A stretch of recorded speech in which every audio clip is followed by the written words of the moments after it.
guest says it's not fair. Women and girls in sports. It's just not fair. She is a track and field athlete who used to be the fastest girl in high school in Connecticut. But then Key word used to be. We got Kristen Jenner running around here now in his prime, playing around with the gals and stuff, man. But then she started losing to biological boys who identified as girls and competed against her. She's Chelsea. So when in the hell did they classify Joanna, man, to play with the females in all sports? She's Chelsea Mitchell. She is suing the state of Connecticut for forcing her to compete against them. Chelsea and her lawyer, Christiana Kiefer, join me now. Ladies, thank you for coming on. Chelsea, you know, you're in college now. I'm assuming you still run. Why are you suing now about what happened back then in high school? She got finesse. Well, I actually sued my senior year of high school, and that was because all 4 years of my high school experience, I raced against these two biological males who ended up taking 4 state championships, 2 All-New England awards, and countless other opportunities for myself to advance. And it's not fair to... Well, I know what they're going to say. Life's not fair. Force females to participate against biological males, and so that's why I ended up suing. What do you mean, woman? She's just been deprived of all her rights, stripped from a guy, maybe a possibility at a chance at an Olympic shot, you know, something like that. So what do you want from this? Do you want the record restored to reflect who actually won? This goofy hoe. Would you want your title reclaimed if you know, as a best broadcaster, that your votes fell short, counted by the top person above you? Right. I mean, it's not fair that these biological males took these titles from myself and other girls, and so the record should reflect that. But also, we want the policy reversed so that no other female in Connecticut has to go through the same thing that I went through. Yeah. Christiana, let me bring you in here. How do you win? The same way Joanna, man, let his team down, his fans, family, and everybody else. This case, because it looks like Connecticut is giving it another look. More than 20 states across the USA have banned trans athletes from competing. And the Ring of Power has a will of its own. How do you win? Well, that's exactly right. It's so important that our laws and policies, not just in Connecticut, but across the United States as well, reflect biological reality.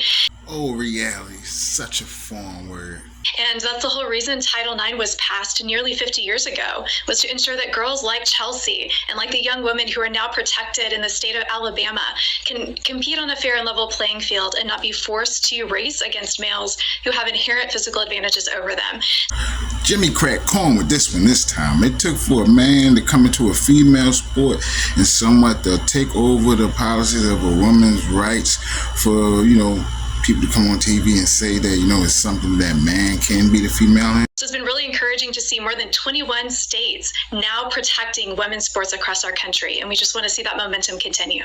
Chelsea, how has the reaction to your lawsuit changed from when you first filed it in high school and now a few years later? Did people say, hey, that's mean in the beginning, and now maybe they're saying, oh, okay, now we side with you? Has any reactions changed over the past couple of years? Being escorted by police to another room, the videos show loud crowds. Yeah, initially when we filed this lawsuit, there was a lot of silence, support, a lot of, whispered support. But now there's been a ton of girls that have been speaking out with us. And with all the legislation, I think it's just made it so much easier for women to stand up for themselves. And I'm glad that our case was able to do that for them. If there's a will, trust me, we ain't in it. Yeah. Christiana, should trans athletes get their own category? The pushback you typically get is, well, there's just not enough numbers to actually do that. But should they?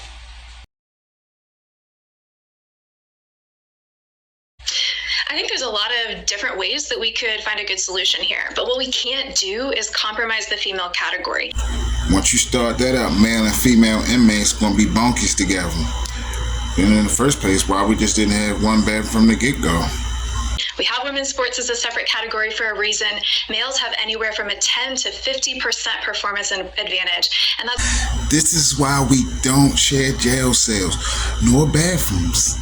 That's why it's so unfair to force girls like Chelsea and other young women across the country to compete against male athletes. Yeah, Chelsea, I have young children, and for instance, my son is 5. On his T-ball team, you have boys and girls. Nobody cares. They're all playing at basically the same level. This is bothering me a little bit. It's kind of going against the Meek Mill theory, which I really believe in, that there are levels to this shit. But as you move on in your sport, and as your parents dedicate their money and their time taking you 5 days a week, all year round, and you work so hard, you have to be the best you can be.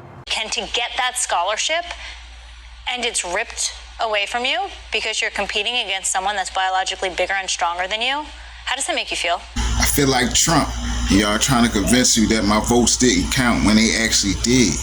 Yeah, I mean, in competitive sports, we need these sex-separated categories so that women still have the opportunity to win. You know, I mean, I worked years to get to that state championship, to be on the line to win that race, and to have that kind of taken from you is really just frustrating and disheartening, especially because you know the person next to you has a huge physical advantage. Yeah, it's discouraging. You got Juwan, man, running around here crossing motherfuckers up because he couldn't do it to Jay Iverson in the NBA league. I was reading, Chelsea, that you were the fastest in the 55-meter dash in the state of Connecticut. How much faster did the boys run? About 0.3 of a second, which, you know, may not seem like a lot in seconds, but in track and field, that's a huge margin, about probably 10 meters ahead of us. 10 meters, that's 30 feet.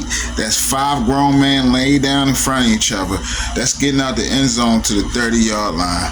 But I appreciate y'all being in this video this far.